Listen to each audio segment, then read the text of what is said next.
Euzubillahi mineşşeytanirracim. Bismillahirrahmanirrahim. Elhamdülillahi rabbil alamin ve la akıbetul muttaqin ve salatu vesselamu ala eşrefil enbiya'i ve'l murselin. Sallu ala Resulina Muhammed, sallu ala tabibi kulubina Muhammed, sallu ala şefii zunubina Muhammed. Allahümme şrah sadrana lil İslam vel iman. Para sahabat yang saya hormati, insyaallah pada malam ini kita akan sambung daripada kitab Zulfikar dan Risalah Muzad Ahmadiyah, Muzad Nabi Muhammad sallallahu alaihi wasallam, yaitu surat maktub ke-19. Dalam risalah ini ada 19 isyarat, yang setiap isyarat satu bahagian, satu jenis Muzad Nabi sallallahu alaihi wasallam. Dan kita sampai ke isyarat ke-14. Isyarat yang ke-14 ini sungguhnya muzad yang agung daripada muzad Nabi SAW. Perkara yang luar biasa yang muncul disebabkan doa Nabi SAW. Jadi berkaitan muzad Nabi SAW, berkaitan dengan doa Nabi SAW adalah terlalu banyak dan tahap mutawatir dengan mutawatir yang qat'i, terlalu banyak yang berlaku dan diriwayatkan daripada sahabat-sahabat yang besar dan ramai, bukan 1, 2, 3, terlalu banyak mukjizat Nabi SAW yang muncul berkaitan dengan doa Nabi SAW. Di sini pun Ustaz ambil beberapa jenis daripada doa-doa itu. Contoh yang pertama, para imam hadis telah riwayatkan yang diketuai oleh Imam Bukhari dan Muslim, bahawa Rasulullah SAW apabila berdoa untuk doa istisqa. Doa istisqa apa? Doa istisqa, doa hujan. Okey. Doa istisqa itu doa hujan kan? Dan kadang-kadang kita pun di Turki banyak, tapi di Turki dan di negara Arab khususnya, tapi Malaysia pun kadang-kadang doa juga, sebab kadang-kadang memang hujan perlu ataupun masa itu kebakaran kan. Jadi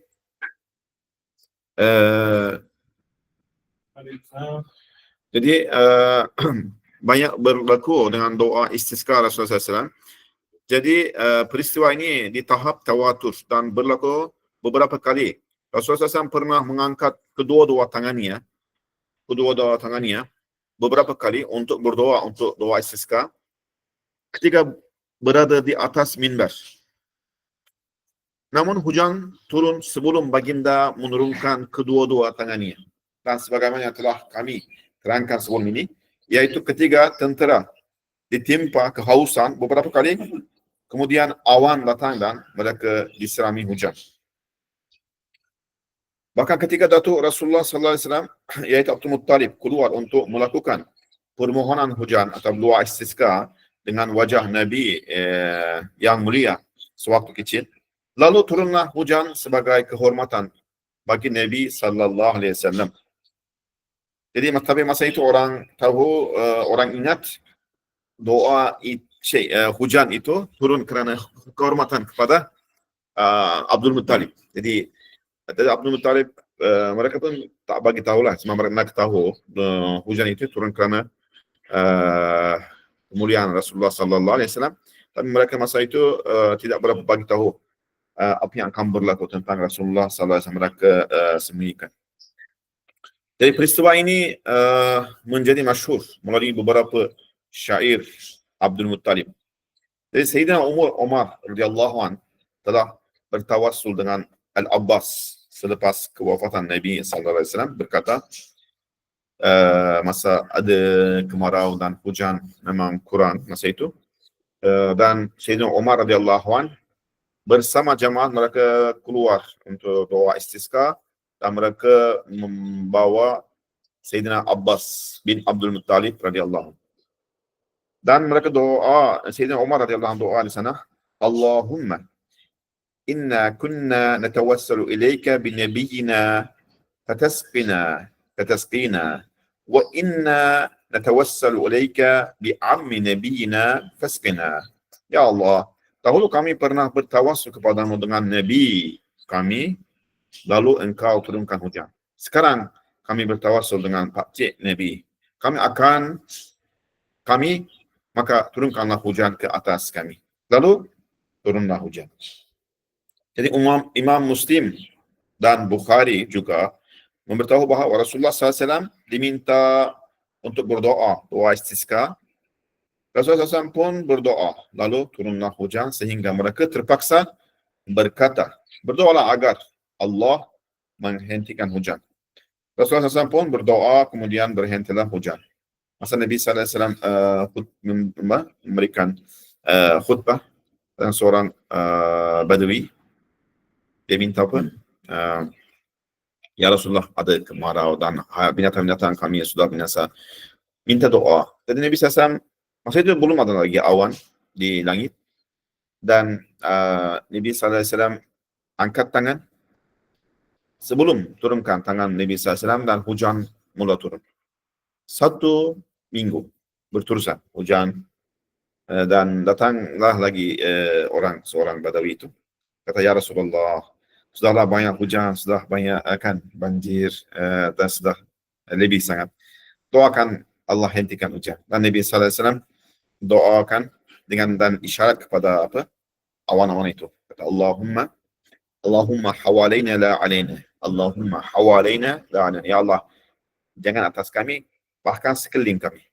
Dan kemana yang Nabi SAW isyaratkan dengan tangan baginda, dan awan-awan itu terbuka dan terungkai dan hujan berhenti. Dan terdapat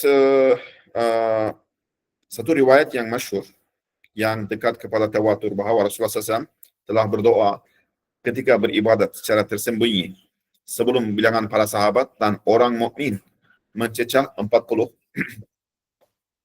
Dan Nabi SAW doa, Allahumma a'izzal Islam bi Umar ibn al-Khattab atau bi Amr ibn al-Hisham atau bi Umarain Umar ibn al-Khattab kita tahu kan, atau bi Amr ibn al-Hisham, yaitu Abu Jahil. Ya Allah, perkuatkanlah Islam dengan Umar ibn al-Khattab atau dengan Amr bin Hisham, dikenali kemudian dengan gelaran Abu Jahil, kan? Selepas beberapa hari Sayyidina Umar memeluk Islam dan menjadi sebab kepada fasa berterang-terangan dengan Islam dan mengagungkan Islam. Sayyidina Umar bukan ya orang sahabat Nabi SAW yang masuk Islam, bukan yang ke-40.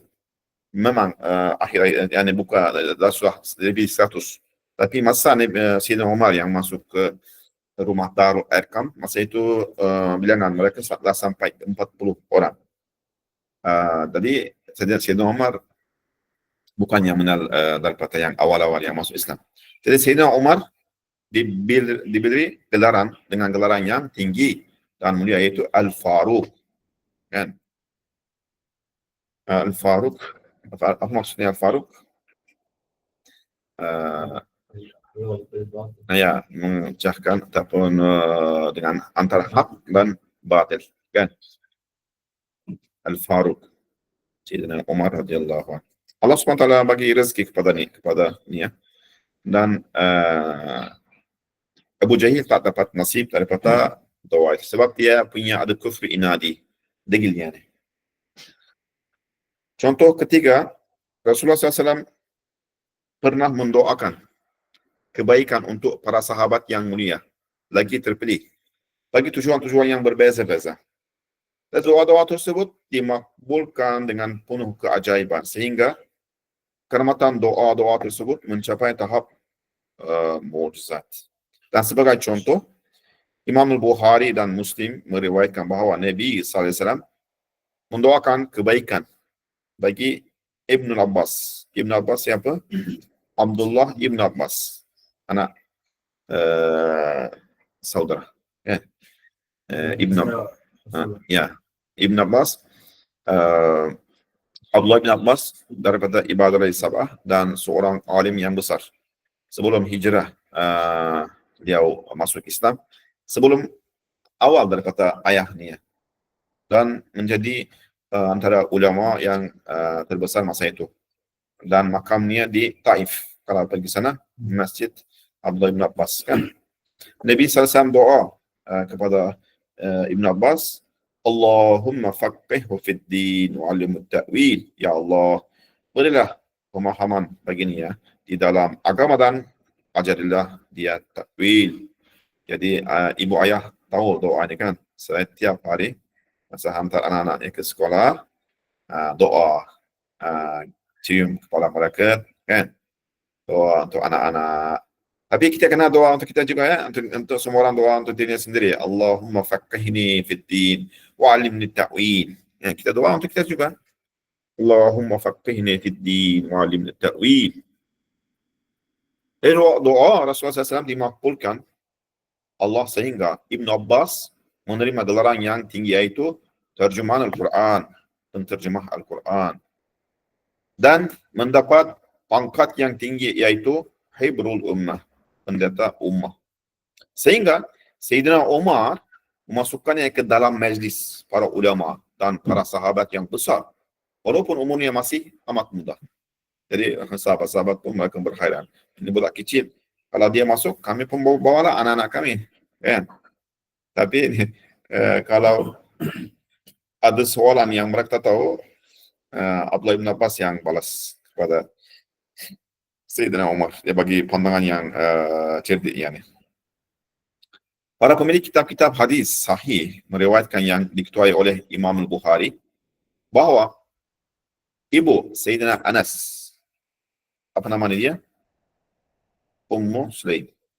Ummu Sulaim telah memohon kepada Rasulullah SAW dan berkata, doakanlah kebaikan bagi khadammu Anas dengan keberkatan dalam anak-anak dan hartanya. Dan Rasulullah SAW bersabda, kan masa Nabi SAW sampai ke Madinah, semua orang bagi hadiah kepada Rasulullah SAW. Sulaim, ibu Anas, kata, ya Rasulullah, saya tak ada apa-apa nak bagi hadiah. Anas ini jadikanlah khadam kepada kamu. Dan Anas masa itu umurnya 10 tahun. Dan 10 tahun lagi berkhidmat kepada Rasulullah SAW sampai umurnya 20 tahun. Dan setelah itu Nabi SAW wafat, 10 tahun khidmat khadam kepada Rasulullah SAW. Tidak pernah sekali dengar daripada Rasulullah SAW, ya Anas, kenapa ini buat begini? Kenapa ini tak buat begitu? Dan tidak dengar apa-apa detaran daripada Rasulullah SAW. Dan Nabi SAW doa kepada Anas, Allahumma kthir malahu wa waladahu wa barik lahu fima a'taitahu. Ya Allah, perbanyakkanlah harta dan anaknya, dan berilah keberkatan baginya dalam apa yang engkau telah berikan padanya. Ya, doa untuk kita juga ya.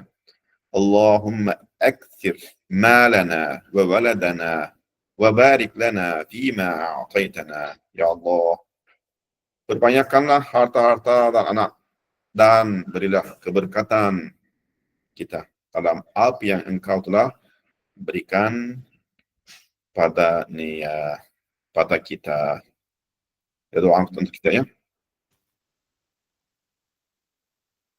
Lalu Sayyidina Anas mengumumkan satu sumpah pada akhir hidupnya, aku telah menguburkan dengan tanganku 100 anak-anakku. Namun, tiada seorang pun yang hidup bahagia sepertiku dalam harta dan kekayaannya. Kamu semua melihat, yani dia bagi mereka bagi tahulah, kamu semua melihat, berhairan kan, bahwa hartaku sangat banyak. Semua itu adalah dengan keberkatan doa Nabi sallallahu alaihi wasallam, kata Sayyidina Anas.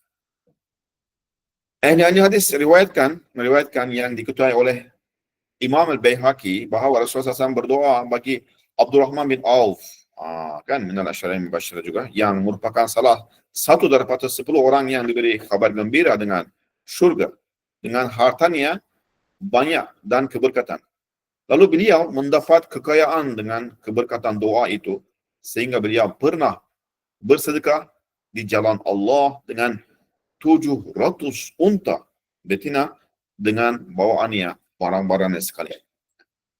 Lihatlah kepada keberkatan doa Nabi SAW dan katakanlah, semoga Allah memberi keberkatan. Semoga Allah memberi keberkatan kita juga insya-Allah. Para perawi meriwayatkan yang dikutip oleh Bukhari bahawa Rasulullah SAW berdoa bagi siapa? Urwah bin Abu Ja'dah dengan keberkatan dalam perniagaannya untuk mencari rezeki dan keuntungan yang banyak. Urwah berkata, aku selalu berniaga di pasar Kufah, lalu mendapat rezeki dalam sehari sebanyak 40.000. Kemudian aku kembali ke rumahku. Imam Bukhari pernah berkata mengenainya, jikalau dia membeli tanah, maka ia akan mendapat suatu keuntungan. Yani kalau ambil tanah dari bawah pun, dia dapat boleh jual dengan untung.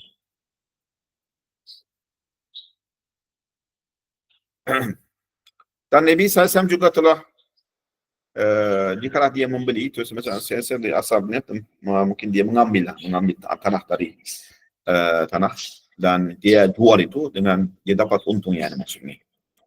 Nabi SAW juga telah berdoa bagi Abdullah bin Ja'far dengan harta yang banyak dan keberkatan. Hadrat Abdullah bin Ja'far pun menerima kekayaan yang banyak sehingga masyhur dengan kekayaan tersebut pada zaman itu. Kemudian beliau menjadi masyhur dengan kedermawanan dengan kadar kemasyhurannya, dengan kekayaan yang beliau terima dengan keberkatan doa Nabi SAW. Jadi jenis ini memiliki banyak contoh. Cukuplah dengan keempat contoh ini. Dan para imam telah meriwayatkan dengan diketuai oleh Imam Bukhari bahawa Nabi SAW berdoa bagi Sa'ad bin Abu Waqqas dengan bersabda, Allahumma ajib da'watahu. Ya Allah, kabulkanlah doanya. Ya Allah, kabulkanlah doanya. Kita doa juga ya. Allahumma ajib da'watana. Ya Allah, kabulkanlah doa kita juga. Manusia pada zaman itu berasa takut kepada doa Sa'ad ke atas mereka kerana masyhur dengan doanya yang makbul. Doa baik, baik. Kalau doa buruk pun dia diterima. Jadi mereka takut daripada doa Sa'ad kalau dia doa buruk, kan? Jadi mereka minta doa sampai ada seorang sahabat, saya ingat sekarang namanya, masa perang, sebelum perang, dia panggil Sa'ad. Dia kata, saya doa, kamu kata amin. Dia kata janji. Dia kata, dia doa, ya Allah, bagilah jadi saya mati syahid. Saat tapi dia tunggu, kemudian dah janji dan doa, memang dalam perang sahabat itu jadi syahid. Yani. Dia pembijak kan, dia dapat mati syahid, dia dapat doa saat juga. Rasulullah SAW pernah berdoa kepada Abu Qatadah yang masyhur. Kita dengar kisahnya dulu dalam perang dia masa Uhud, kan? Dia keluar matanya dan keluar jatuh di tangan. Kan Nabi SAW kembalikan lagi dan dapat sembuhan syifa lebih baik daripada yang awalnya, sebelahnya. Abu Qatadah yang masyhur, Nabi SAW doa untuk dia. Aflahallahu wajhak. Allahumma barik lahu fi sya'rihi wa basharihi. Atau, basharihi. Mungkin basharihi. Doa ini tadi saya ambil nak doa untuk kita juga. Baik doa ini. Ya dapat, semoga Allah menjayakan wajahmu. Ya Allah, berkatilah rambut dan kulitnya. Kulit baginya. Jadi tengok natijah doa ini. Rasulullah telah berdoa bagi Abu Qatadah untuk terus menjadi muda. Telah masyhur dalam riwayat-riwayat yang sahih bahawa Abu Qatadah ketika wafat dan umurnya ketika itu adalah 70 tahun, tetapi seakan-akan seorang budak berumur 15 tahun. Dan doa. Ya, Allahumma aflah wajhana, Allahumma barik lana fi sya'rina wa basharina. Kita doa untuk kita juga ya, hari-hari.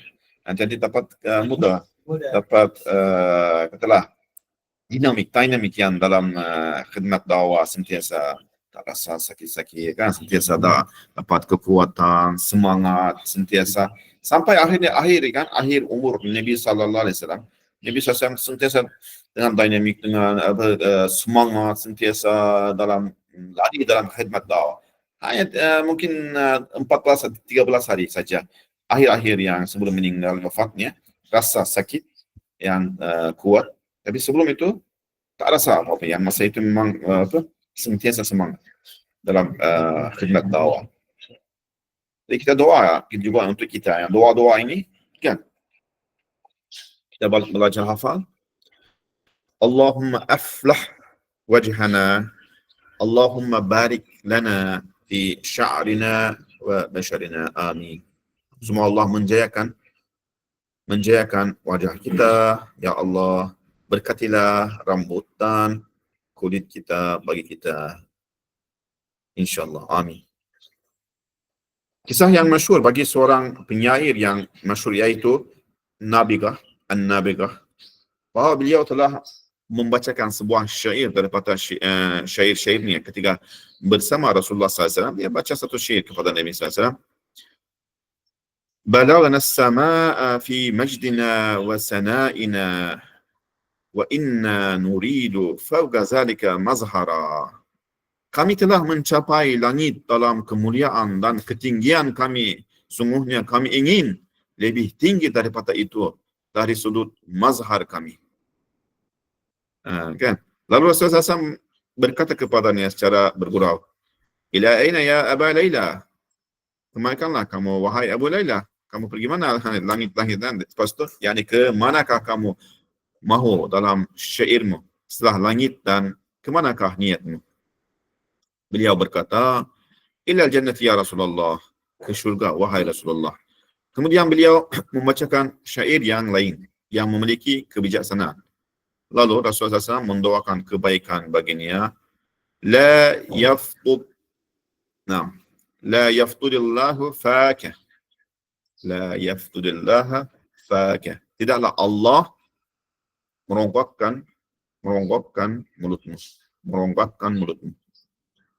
Jadi An-Nabigah telah mencecah umur 120 tahun. Tengok, 120 tahun. Dengan keberkatan doa Nabi SAW, giginya tidak berkurangan, walau satu pun. Apabila jatuh satu gigi, maka gigi lain akan tumbuh di tempat itu. Allahumma la yaftud fakana, fana. Kita doa untuk kita juga. Tidaklah Allah meronggokkan mulut kita, insyaAllah.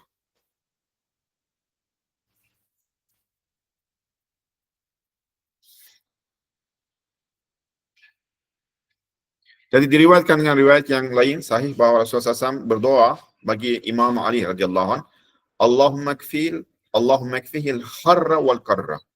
Ya Allah, cukupkanlah baginya kepanasan dan kesejukan. Allahumma akfinal harra wal qarra. Ya Allah, cukupkanlah bagi kita kepanasan dan kesejukan. Dengan keberkatan doa ini, Sayyidina Ali memakai baju panas pada musim sujud dan memakai baju sujud pada musim panas. Beliau berkata, aku tidak berasa kesulitan, sejuk dan panas selama-lamanya hasil keberkatan doa itu, doa Nabi sallallahu alaihi wasallam. Allahumma kfinal harra wal qarra. Masa panas kita boleh doa lah, di Malaysia kan banyak panas. Kita boleh doa insyaallah. Allahumma kfinal harra wal qarra. Ya Allah, cukupkanlah bagi kita kepanasan dan kesejukan. Ada kalau panas sangat, kita doa seperti doa Ibrahim alaihissalam, kan? Ya nar kuni bardan wa salama alaina. Ya nar kuni bardan wa salaman alaina. Ya Allah, bagilah wahai api, jadilah bagi kita tenang, sejuk dan tenang. Bukan apa? Sejahtera. Ya. Ibrahim alaihissalam doanya itu kan. Jadi itu jadi bukan sejuk, bukan panas. Jadi sederhana. Ya. Jadi Baginda sallallahu alaihi wasallam juga berdoa bagi Sayyidina Fatimah Az-Zahra radhiyallahu anha. Dengan doa apa? Allahumma la tuji'ha. Maksudnya apa? Ya Allah, janganlah engkau laparkan ya, Sayyidina Fatimah. Yang jangankan bagi rasa kelaparan. Dan Sayyidina Fatimah berkata, aku tidak lagi berasa sakit akibat lapar selepas doa itu. Doa juga ya. Allahumma la tuji'na. Allahumma la tuji'na abada. Ya Allah, janganlah engkau laparkan kita pada insyaAllah. Jadi kalau lapar tu banyak kita sibuk makan-makan kan. Makan, sibuk masak, sibuk makan. Jadi doa yang lain kepada Tufail bin Amr meminta daripada Rasulullah SAW satu mukjizat supaya beliau boleh menunjukkan mukjizat itu kepada kaumnya. Beliau minta satu mukjizat daripada dalil daripada Rasulullah SAW supaya dia nak bawa tunjukkan kepada kaum Tufail. Tufail bin Amr yang kalau tak salah dari kabilah Bani Hanifah. Lalu Rasulullah SAW bersabda, Allahumma nawwir lahu. Ya Allah, terangilah baginya. Lalu muncul di antara kedua matanya nur. Kemudian beliau doa, ya Allah, dia takut kalau hilang nur kan. Dia kata, ya Allah, pindahkan nur tempat lain. Kemudian berpindah ke hujung tongkatnya. Oleh sebab itu, dia terkenal dengan Zunnur, yaitu Zannur. Zunnur, yaitu orang yang memiliki nur. Dan kalau Zunnurain, siapa? Sayyidina Osman radhiyallahu anhu kan? Zunnurain. Memiliki dua nur, yaitu dua anak Nabi SAW nikahin. Ini Zunnur. Tufail bin Amr. Orang yang memiliki nur. Setiap kejadian ini adalah daripada hadis-hadis masyhur yang mendapat keyakinan. Pada suatu hari, Sayyidina Abu Hurairah pernah mengadu kepada Rasulullah SAW, sungguhnya aku ditimpa kelupaan. Lalu Rasulullah SAW bersabda kepadanya, kita pun banyak ada kan penyakit lupa. Kita lupa juga sebab pada akhir zaman ini banyaklah sebab ada kesan makanan. Walaupun kita cubalah makan halal, tapi ada masuk juga dalamnya makanan haram. Melihat kemana-mana kan tersuara dengan haram juga, dengar haram. Jadi kita pun terkesan, susah kita hafal, lupa terus. Jadi kita boleh doa, ada doa banyak juga berkaitan kita insyaAllah boleh kuat hafalan. Jadi Rasulullah SAW bersabda kepadanya, absit ridha'ak, dan absit, bentanglah selendangmu,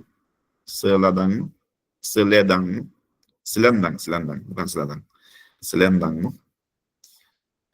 Kemudian Rasulullah SAW menuangkan sesuatu dari tangannya dan seakan-akan akan mengambil sesuatu dari gaib dengan tangannya yang diberkati. Rasulullah SAW mengulangi perbuatan itu 2 atau 3 kali, kemudian bersabda kepadanya, Dom rida'ak al-an, peluklah selendangmu sekarang. Beliau pun mengangkat selendang itu, kemudian Sayyidina Abu Hurairah bersumpah dengan rahsia maknawi bagi doa Nabi SAW, sungguhnya aku tidak pernah lupa suatu apapun selepas itu. Jadi kita tahu yang antara yang sahabat Nabi SAW yang muksirun, yang paling banyak hadis yang diriwayatkan daripada Rasulullah SAW, yaitu Abu Hurairah radhiyallahu anhu kan. Lebih 5.000 hadis Nabi SAW. Kejadian-kejadian ini adalah daripada hadis-hadis yang masyhur. Jadi kita doa juga, tapi mula-mula kena doa fi'li juga. Doa fi'li, seperti mana Ustaz Imam Syafi'i kan wakili bagi nasihat, jangan melihat haram, jadi jangan melihat haram, jangan makan haram, jangan dengar haram. Jadi dia akan bagi kesan kepada penghafalan itu. Jadi kita doa supaya Allah Subhanahu Wa Taala bagi kekuatan hafalan untuk kita insyaAllah. Contoh yang seterusnya, kami menyebut beberapa peristiwa Nabi berdoa keburukan ke atas beberapa individu. Yani kita panggil itu berdoa ke doa yang buruk Sebenarnya Nabi SAW tak senang-senang buat doa yang buruk. Tapi kadang-kadang kalau orang tu terlampau, mereka yang terlampau tu, dan degil yang mereka. Mereka degil, bukan yang orang yang buat pertama kali. Bukan yang dengan kesalahan. Bukan yang minta maaf. Tapi mereka dengan sengaja yang buat itu, dan mereka degil. Sebab tu, dan kadang-kadang kerana mereka buat itu kesalahan kerana hak Allah Subhanahu Wa Taala. Masa itu Nabi SAW doa buruk sebahagian orang. Yang pertamanya Raja Farsi, Iran yani, Iran. Parviz telah mengkoyak-koyakan sepucuk surat yang dihantar kepadanya oleh Nabi SAW. Apabila mendengar kabar ini, Rasulullah SAW mendoakan keburukan ke atasnya begini. Allahumma mazzikhu. Kita doalah untuk Israel ya. Allahumma mazzikhu Israel. Mazzikhu saltanatahum yani. Ya Allah, koyakanlah dia. Allahumma kahhirhum bi ismikal ghaffar. Ya, kan doakan. Allahumma kahhir fahzimhum kahhirhum bi ismikal ghaffar. Allahumma mazziqhum. Ya, doakan untuk mereka, amin. Ya Allah, koyaklah dia. Ya Allah, koyaklah ada mulk, yani mulk maksudnya mulknya, saltanatnya. Maksudnya koyaklah dia dan kerajaannya dengan koyakan yang dahsyat. Sebagaimana dia telah mengoyak suratku. Kemudian muncullah kesan daripada doa itu, di mana dia telah dibunuh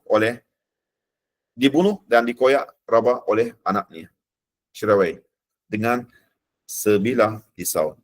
Saat bin Abi Waqqas pula mengoyak kerajaannya, yang membuka fetih Parsi, Iran. Tiada yang tertinggal bagi kerajaan Sasania, sama ada kekuatan atau cengkaman di mana-mana tempat. Namun, Kaisar dan kerajaan-kerajaan lain tidak pula menerima akibat yang berupa koyakan kerana mereka menghormati surat-surat Rasulullah sallallahu alaihi wasallam kepada mereka. Yang seterusnya, satu peristiwa yang masyhur dan hampir kepada tawatur. Banyak ayat-ayat Al-Quran telah mengisyaratkan peristiwa yang berlaku pada era awal Islam. Ketika mana Rasulullah SAW sedang solat di Masjidil Haram, para pemimpin Quraisy berkumpul dan menyakiti Nabi dengan teruk sekali. Dan bermacam-macamlah mereka buat. Mereka ambil yang unta yang baru disembelih, ambil yang sekatan dalamnya itu, perutnya, dan membawa, masa Nabi SAW sujud, mereka letak atas kepala Nabi SAW. Jadi Nabi SAW tak boleh gerakkan kepalanya. Sehingga Sayyidatina Fatimah datang, masa itu kecil lagi, dan dia bersihkan, masih sambil nangis. Masa Nabi SAW angkat kepala baginda setelah salam dan doa, Allahumma alaika bi Utbah bin Rabi, Allahumma alaika bin Abu Jahil dan Umayyah bin Khalaf, Ubay bin Khalaf, dan semua para pemimpin musyrikin kira di sana. Masa itu mereka takut juga. Sebab mereka tahu Nabi SAW tidak tipu dan doanya makbul. Setelah itu, seolah-olah burung terbang ke atas kepala mereka. Diam saja, takut. Jadi Ibnu Mas'ud berkata, sungguhnya Ibnu Mas'ud masa itu di sana. Ibnu Mas'ud yang masa Nabi SAW doa buruk pada mereka, Ibnu Mas'ud dengar, tapi tak boleh buat apa-apa sebab masa itu dia sebagai hamba dan tak boleh buat terhadap orang musyrikin. Hanya Fatimah radhiyallahu anha dia datang yang boleh bantu. Sungguhnya Ibnu Mas'ud kata, sungguhnya aku telah menyaksikan ketika Ghazwah Badr satu persatu bangkai mereka yang telah menyakitinya, dan sesiapa yang Rasulullah telah doakan keburukan ke atas mereka. Bahkan sebelum perang Badr yang kita tahu kan, Nabi SAW, ini tempat yang Abu Jahil yang akan jatuh sini, ini tempat yang Utbah bin Rabi'ah, ini tempat yang Syaibah bin Rabi'ah, ini tempat yang Umayyah bin Khalaf, dan doa satu persatu akan jatuh sini. Dia tunjukkan dengan garis dengan tongkatnya, dan memang dalam perang, setelah terperang mereka tengok di mana yang tempat Nabi SAW menggariskan itu, mereka jatuh mati di sana dan dibawa kemudiannya ke satu macam apa tu, telaga kan, telaga yang kaya, dan dicampakkan di sana. Dan mereka semua mati. Jadi berlakulah doa, intinya doa Rasulullah sallallahu alaihi wasallam atas pemimpin Quraisy di perang Badr. Ubay bin Khalaf pula di perang Uhud kan, masa itu dia dibunuh juga oleh Rasulullah sallallahu alaihi wasallam. Rasulullah SAW berdoa ke atas kabilah Mudariyah yang merupakan kabilah yang paling banyak ditimpa kemarau kerana pendustaan mereka terhadap Nabi SAW. Jadi hujan terputus daripada mereka. Kemarau menjelma dan barangan menjadi mahal. Kaum Quraisy yang berasal daripada kabilah Mudar memohon rahmat Nabi SAW dan mereka merayu kepada Nabi SAW. Nabi pun mendoakan bagi mereka, jadi hujan pun turun dan kemarau diangkat. Jadi peristiwa ini masyhur dengan tahap tawatur. Yang contoh yang seterusnya, termaknanya doa Rasulullah SAW dengan keburukan ke atas sebahagian individu yang tertentu dengan sempurna dan cepat. Bahagian ini memiliki contoh-contoh yang banyak. Namun, kami hanya menyebut 3 contoh yang sabit secara qat'i sebagai contoh. Yang pertama ni Nabi SAW doakan ke atas Utbah bin Abu Lahab dengan doa berikut. Utbah dan Utaibah yang dua anak Abu Lahab, mula-mula mereka kahwin dengan anak Rasulullah sallallahu alaihi wasallam. Tapi mereka ceraikan dan mereka caci kepada Rasulullah sallallahu alaihi wasallam dengan suruhan, dengan arahan Abu Lahab. Dan Nabi SAW doa kepada Utbah bin Abu Lahab. Sebab dia banyaklah buat kejahatan kepada Nabi SAW juga. Allahumma sallit alaihi kalban min kilabih. Ya Allah, kuasailah ke atasnya seekor anjing daripada anjing-anjing. Jadi dia tahu doa ini memang sangat takut, tak keluar dari rumahnya. Kalau pergi niaga ke mana-mana pun, di tengah-tengah kafilah, dia takut. Abu Lahab pun takut. Dia kata, anak saya akan mati kerana doa dia. Ketika Utbah dalam satu perjalanan, datanglah seekor singa di tengah-tengah kafilah kan. Singa itu mencarinya di dalam kafilah. Lalu menemuinya dan mengkoyakkannya. Jadi peristiwa ini adalah masyhur, diriwayatkan, disahihkan para imam hadis. Mula-mula dia datang siang, masa mereka rehatlah.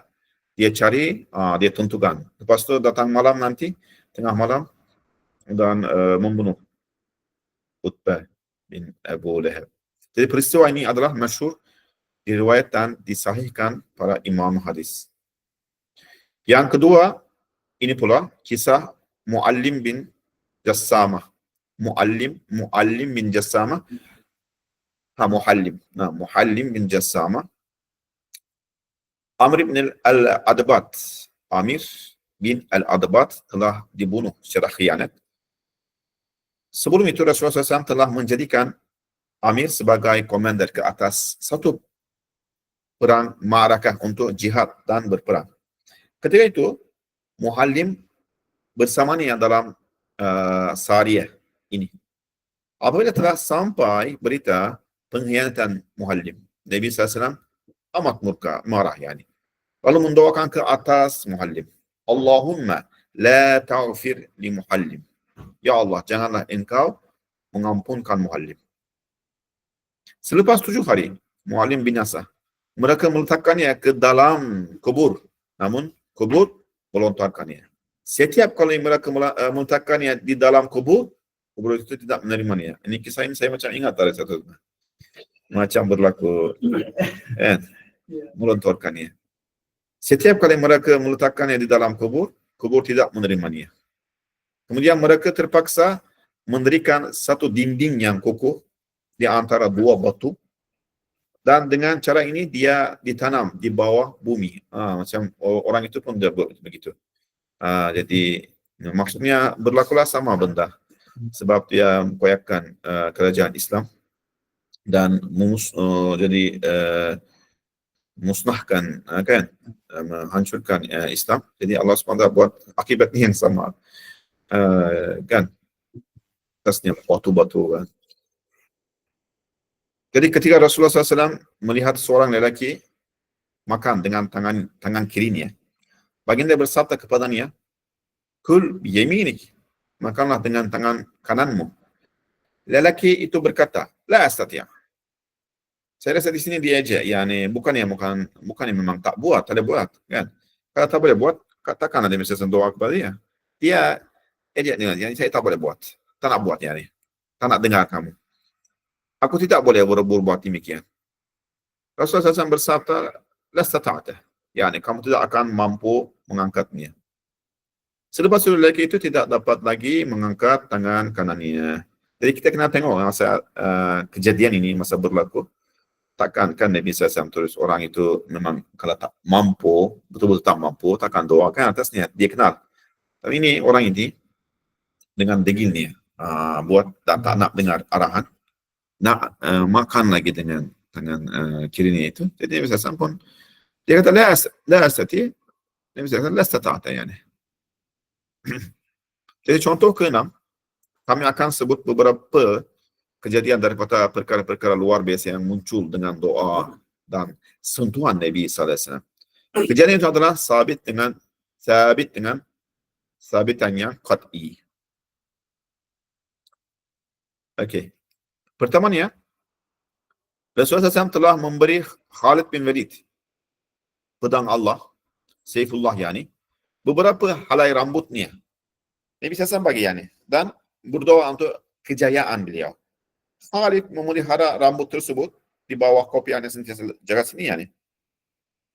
Dan tidaklah Sayyidina Khalid memasuki peperangan, melainkan keluar daripada perang itu dengan kemenangan dan kejayaan, dengan keberkatan rambut dan doa tersebut. Jadi bolehlah ambil keberkatan kan, doa daripada dan helai rambut. Jadi tidak ada masalah. Jadi Nabi SAW dia masa ketiga hantar makanan kepada Abu Ayyub Al-Ansari dan Ayyub, sebab Nabi SAW duduk mula-mula dia duduk bawah kan di rumah Abu Ayyub Al-Ansari, dan Abu Ayyub Al-Ansari di atasnya. Maksudnya mereka turun ke bawah, Abu Ayyub Al-Ansari duduk di bawah bersama Ayyub, dan Nabi SAW di atas.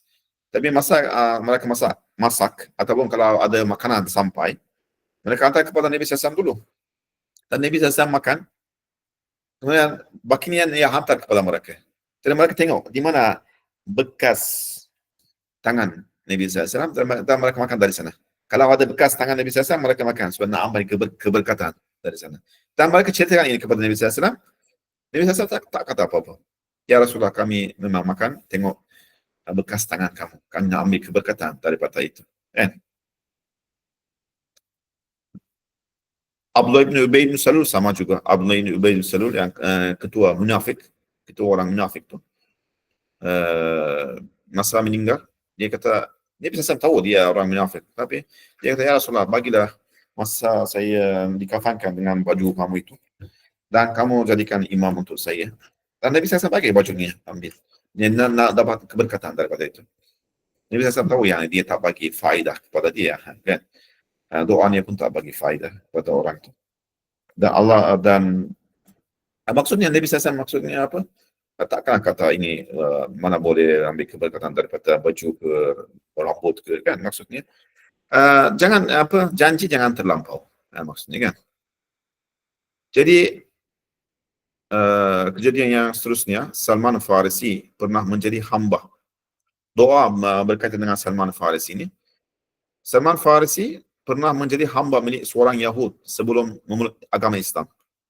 Yang mula-mula dia di Iran, di Fars, kan? Dia ayahnya pun Majusi.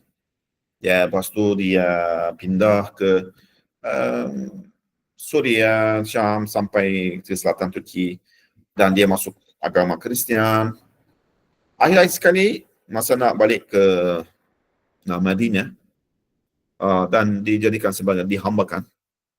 Dan masa nak sampai Nabi SAW ke Madinah, bila dia hamba di bawah seorang Yahud. Jadi beliau ingin menjadi seorang yang merdeka. Namun tuannya orang Yahud kan, orang Yahud degil juga, hasudun, hakud yani. Namun tuannya meminta daripadanya banyak perkara demi kemerdekaannya. Mereka berkata kepadanya, kamu mesti menanam terlebih dahulu 300 batang pohon kurma, dan tanaman itu mestilah berbuah. Kemudian kamu perlu membayar 40 ukiah emas. Jadi orang dia hamba macam dapat itu ya. Jadi beliau mendatangi Rasulullah SAW dan mengadu akan keadaannya. Baginda SAW menanam dengan tangannya sendiri. Nabi SAW panggil sahabat-sahabat, jom kita bantu sahabat kamu, adik kamu, saudara kamu. Dan mereka bersama sahabat Nabi SAW. Nabi SAW tanam satu-satunya masing-masing dengan tangannya sendiri, Baginda SAW. Sebanyak 300 pohon kurma dekat kota Madinah. Kecuali satu ditanam oleh orang lain. Semua yang ditanam Rasulullah SAW berbuah sepanjang tahun itu. Sedangkan tanaman yang ditanam orang lain itu tidak berbuah. Nabi SAW mencabut dan menanam semula. Tanaman itu berbuah juga. Kemudian Rasulullah SAW menggosok ke atas emas seperti telur ayam dengan ludahnya, tapi tak besarlah, tak sampai yang seperti orang Yahudi itu yang minta 40 ukiah atau banyak itu. Dan yang Nabi SAW bagi satu emas sebesar telur ayam. Dan Nabi SAW doa yang dengan ludahnya yang berkat itu. Kemudian berdoa dan memberikan telur itu kepada Salman, lalu bersabda kepada Salman, izhab fa'atihi lil Yahud, dan pergi dan ukur, timbang dan bagi kepada dia, timbang. Pergilah dan berilah ini kepada orang Yahudi. Sayyidina Salman pergi kepada mereka dan memberi mereka 40 ukiah. Yani timbang dan bagi, timbang lagi, akhirnya masih tinggal lagi emas itu. Mereka 40 ukiah daripada emas tersebut.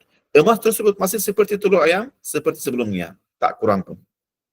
Kejadian ini adalah peristiwa yang paling luar biasa yang pernah melalui kehidupan Salman yang suci. Kejadian ini telah diriwayatkan oleh para imam yang thiqah. Jadi melalui ini Salman jadi apa? Merdeka. Allah tabrik kemerdekaan, dan akhirnya Allah SWT kurniakan kepada Salman Farisi jadi daripada Ahlul Bait. Sahabat-sahabat kata Salman minna, Salman daripada Ansar. Muhajir kata tak, Salman itu muhajir daripada kami. Nabi SAW kata apa? La, Salmanu minna min Ahlul Bait. Jadi Salman jadi akhir sekali daripada Ahlul Bait. Allah SWT kurniakan ihsan ilahi daripada anak Majusi masuk ke banyak agama Kristian, jadi hamba. Inilah rezeki Allah SWT. Tu'ti al-mulk man tasha wa tanzi'u al-mulk mimman tasha. Siapa yang Allah nak, Allah bagi. Dan rezeki itu daripada Allah Subhanahu wa taala.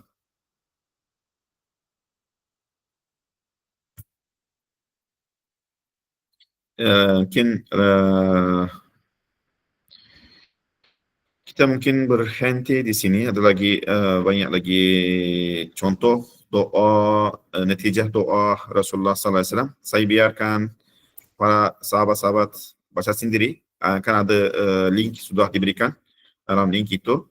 Daripada isyarat ke-14, boleh insyaAllah baca sampai akhirnya. Doa-doa itu bolehlah ambil doa untuk sendiri. Doa itu buat untuk sendiri. Hari-hari insyaAllah dapat berkat juga. Untuk anak-anak kita, kan? Kita boleh doakan insyaAllah. Okey, saya nak habiskan di sini. Jadi dengan khulasa yang Ustaz bagi di sini,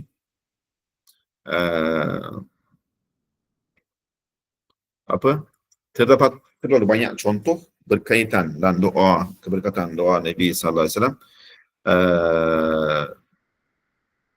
Ya.